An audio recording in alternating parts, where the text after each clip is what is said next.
Well, I'm not sure if you saw in my GQ article yesterday, but I did talk about how a guy DM'd me and said that he was jacking off to my video explainers. And this has happened from not just one guy, by the way. I've had multiple guys tell me this and were de-radicalized because they were also listening to the words. Effective communicator. What can I say? Hi, this is Cameron Kasky. And I'm Tim Miller, and this is FYPod. It is the weekend show, so we have our guest coming up here. She's running for Congress. She does some spicy congressional TikTok videos and YouTube videos. I'm pumped to talk to her. It's Kat Abughazaleh. I've been practicing that during the break, and this is FYPod. Kat, what's up? Not much. What's up with y'all? How's it going? We're hanging. You know, we just discussed a school shooting, so we decided to lighten it up a little bit. We start these things. We want to do it like first date style. You know, like you tell us what's happening with you. And I noticed, I did some Googling, and like we have a little bit in common. You were also a Republican teen who went to George Washington. Raise high. Wait, I didn't know that you went to GW. I did. Raise high. I did. Raise high. We were the Colonials then, and we've changed our name to the Revolutionaries because the woke kids don't really seem to understand the Colonials and the Revolutionaries are the same people. So I don't really understand with the change. I was a big fan. This was after I went, but I did see a flyer when I was on campus, coincidentally. And someone wanted to change it to the lobotomist because the first ice pick lobotomy was at GW. And I was like, that's fucking sick. We should do that. Sick. We should have done that. I'm so annoyed with the change. So anyway, tell us about Republican teen you. Oh my God. Yeah. Republican teen me. She was just constantly trying to justify her beliefs to herself in the framework that she understood the world. My grandmother was a GOP operative. That was just the reality. We were Reagan Republicans and we were very Reagan Republican. I started my, Young American, the Reagan Club, the YAF chapter at my Young high Americans school. I was the president. Yeah. What? Yeah. You weren't even dorkier than me. Oh my God. Yeah. I president? had a book of Robert's Rules of Order that I got for my birthday when I was 7. I'm a huge nerd. Wow. It's mortifying. You stunned Cameron into silence. Well, no, I'm just thinking like, man, just thinking about young Tim, you know, looking for his place in the world, trying to figure out why he isn't into girls, why he doesn't like girls that much. Just seeing a group of kids celebrating the great Gipper, Ronald Reagan himself. Tim, I wish I could give you something like that. I wish I could give teen Tim somebody like Kat to lead the way. We would have been like looking at our views because there was a lot of it because like my parents didn't raise me like a Christian nationalist or anything. They were very empowering. The book I read most, like the children's book I read most, was A is for Abigail by Liz Cheney, which like went through all these famous American women. And Liz or Lynn Cheney? Was that Liz Cheney? Liz Cheney? Yeah, it was a very cute book though. Very good I'm gonna have to get that for Toulouse. I wasn't familiar with A is for Abigail. Yeah, it goes A to Z, like all of these famous American women. It's very cute and educational. And by the time Trump came around, I had to be justifying my staunch feminist beliefs with everything else. And I was like, oh, maybe not. But there is that picture, I'm not sure if you've seen it, with a GOP elephant sticker on my laptop that has a bow and like all these other Republican stickers. And then people are saying that to say that I'm a GOP plant now. Woman after Tim Miller's heart. Oh my God. I'm blushing right now. How are your parents now? Were they... Yeah. Is that an okay thing to talk about? Were they? Oh yeah. None of them voted for Trump. Like neither of them voted for Trump. When that man came on the scene, we were like, I do not fuck with this. No, thank you. Everybody's out. So they're Bulwark. You have Bulwark parents. I have Bulwark parents. My mom now is more like a New Republic parent, but yeah, for sure. Really, yeah, honestly. But she's gotten so progressive. It's been fascinating watching the progression because there's a lot of reformed Republicans that are. That like my dad is more moderate and my mom is like just full on progressive. She's like, let's fucking go. It's great. What's up, Dad? I'm proud of both of them. It's hard to admit that you're wrong and you believed a bunch of lies. Do you have any Republican teen views that you maintain? Do you have like I don't know, any writers that you still like, or any like little vibes about it you miss? Do you still have your copy of The Fountainhead?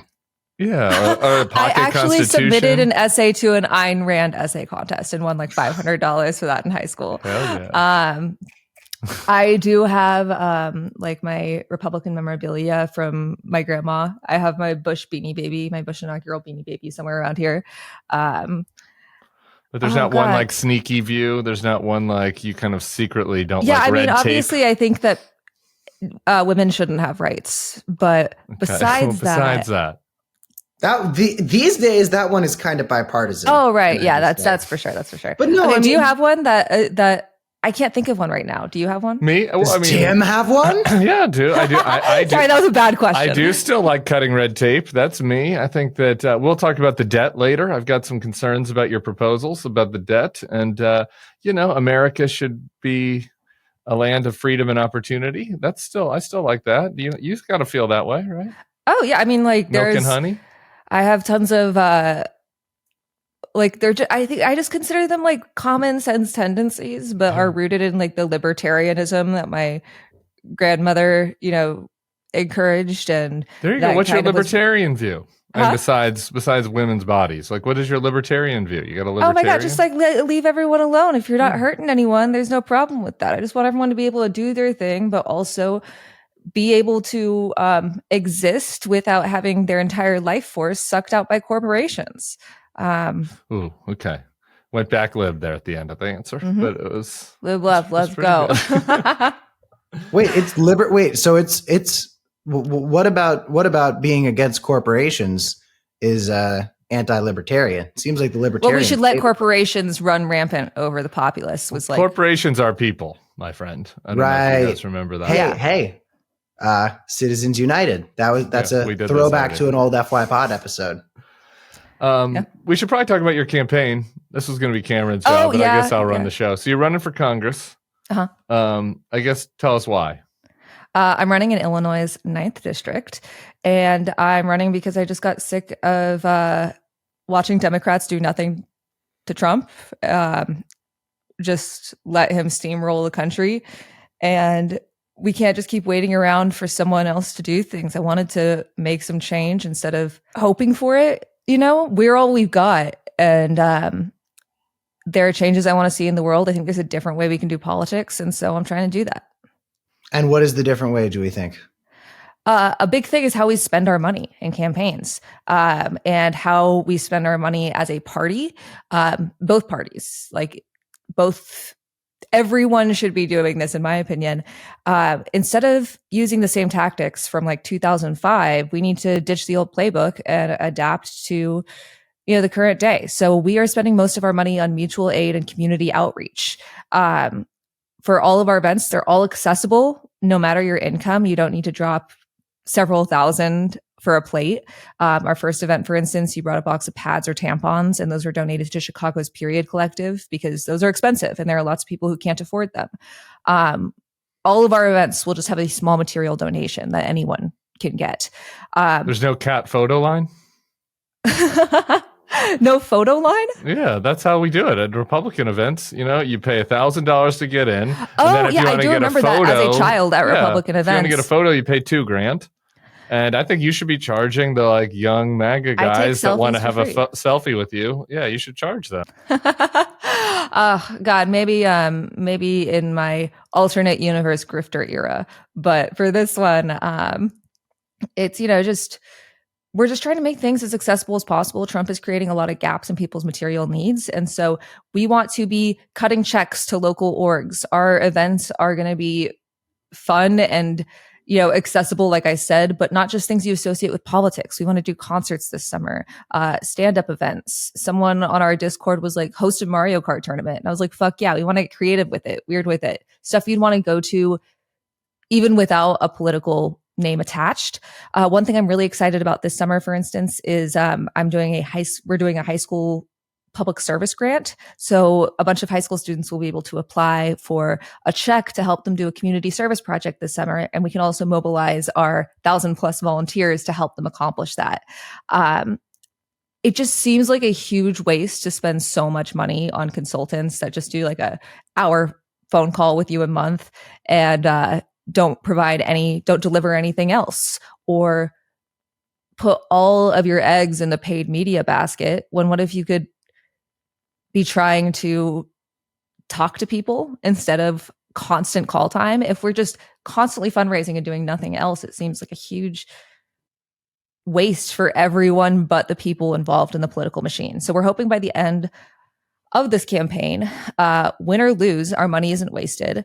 And we're hoping by the end, everyone in this district or someone they directly know has had their lives improved by our efforts. So speaking of wasting money and wasting it on consultants, you are the dream young person to stand up and fight right now, right? You're spunky. You've got like a Twitch streamer set up. You've got bangs. Like, you are the answer to where are the young people who are standing up and fighting in this new Trump era. And that reminds me a lot of the mission statement of Leaders We Deserve, the PAC run by inspiring young student from Parkland, Florida, David Hogg. And they are spending $20 million to fight the old guard gerontocracy Democrats and fund candidates who are standing up against them. Are you Not getting me, any? You're not getting what? You didn't see that? You're not I'm getting. not sure if this is a rhetorical question. It's a bit. It's okay. half. Thank God. Okay. No. It's half of a bit, because I had heard that, but I didn't believe it, because I was like, wait a second. In the Politico piece, which is fine. I mean, You think I read the Politico piece? Oh yeah, that's totally fair. Yeah, but Canada's Gen Z. He reads the tweet about the Politico piece. He reads the tweet about the Politico piece. I'm also Gen Z. I know. And I you also were read the 18 tweet about minutes the late for the podcast. So, like, yeah, I get it. So, whatever. Yeah, just by the way, any like slowness I've had is because I took my narcolepsy meds at exactly 8:30 when Sam called me, and so they're now just kicking in. So I am, as my alarm just went off. This is going to be your best interview yet. This is my best interview yet. So now I'm back at it. Wait, your wake up alarm was going off at 10 on a Friday? This is a Gen Z candidate. 9, We're and actually I set 8 alarms every morning, because once again I have narcolepsy. So the first one goes off at 7, and then it just keeps going from there. But yeah, back to the Leaders We Deserve David Hogg, thing. no money for you. No money for me. Pelosi and Schakowsky are fighters we deserve, which, Schakowsky, I've said this time and time again, this is like not a vendetta or referendum on her. I just think that there's what the Democratic Party is doing isn't working, and we have to try something different. If it was working, we wouldn't be here. But I'm fine with that, frankly. I mean, we raised $400,000 in grassroots donors. We have a lot of community support. We have a lot of we have so many people in our Discord that are just so excited to get to work and to help.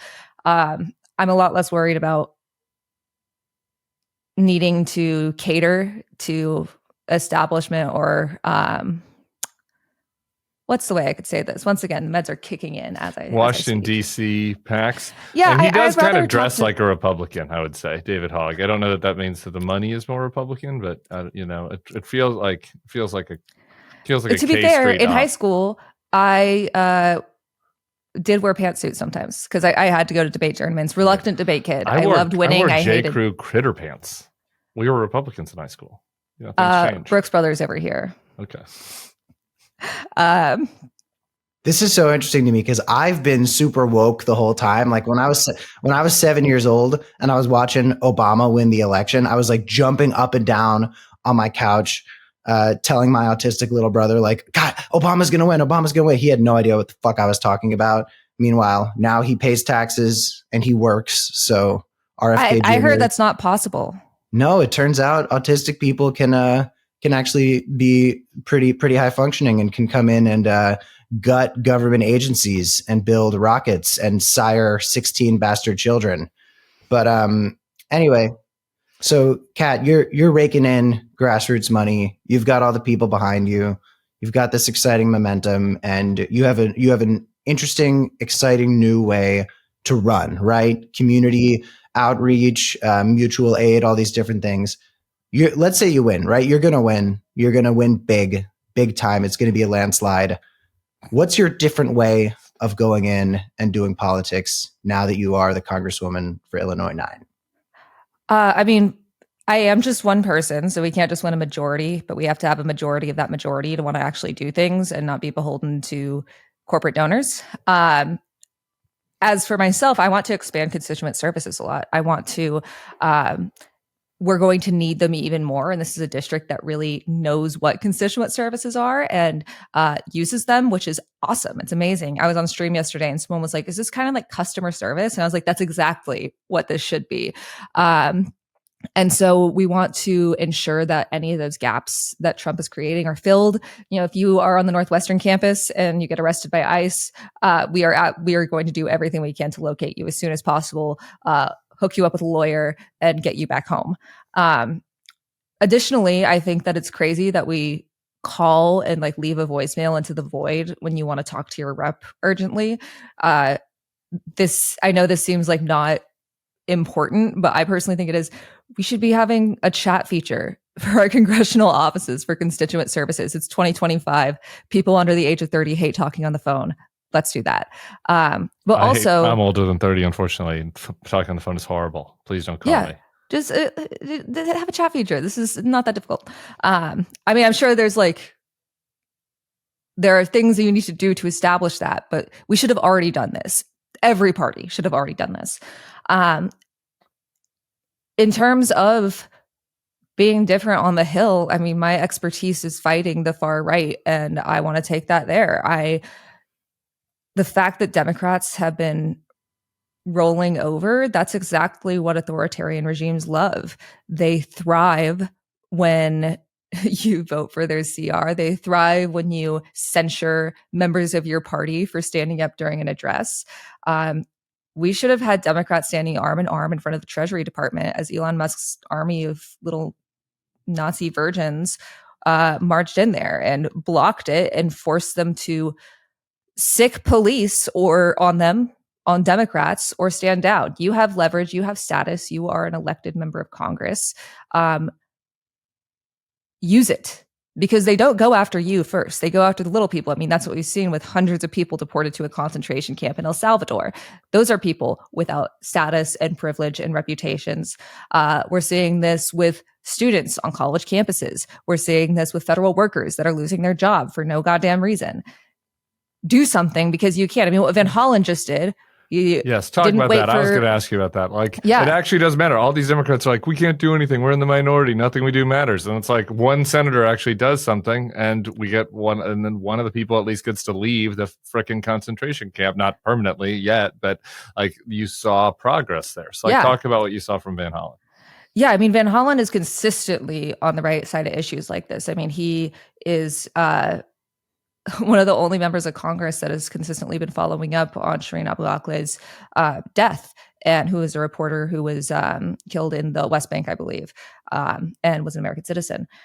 And he really, he cares, and he showed that by booking a flight to El Salvador and checking in on his constituent to make sure he was alive in the first place and know the conditions of what's happening at this prison colony. And he didn't wait for party approval. He didn't wait to have a whole coalition come. He went by himself and demanded to speak to his constituent. And he did. It happened. And it shows how untenable this reality is for Trump and Bukele, because they caved. Even though Bukele posted a picture and tried to make a photo op and said, see, look how well fed and clothed this man is. If this hadn't happened, we would have no idea where Mr. Garcia is.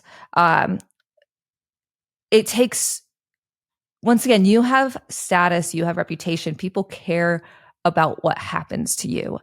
Use it. And Van Hollen did. And Democrats that don't follow his lead, that should have been the first instinct of every Democrat. Anyone who doesn't follow his lead is not only morally questionable at the very least, but they have horrible political instincts. Hey guys, that was just a little bit of a very long, very funny, very engaging conversation with Kat Abughazaleh and Cam and me. If you want to get the whole thing and follow everything that we're doing on our Gen Z page, head over to the FYPod YouTube. We'll put the link in the description right here. You can subscribe to the feed over there. You'll get the longer version of these interviews. You'll get the archive version. You can go back and see our conversation with Deja Fox, for example, another Gen Z candidate for Congress out of Arizona, and a bunch of other fun interviews Cam and I have done. Please go check out that page, support our work, tell the Gen Z Zoomer in your life about it, and we'll be seeing you back here soon.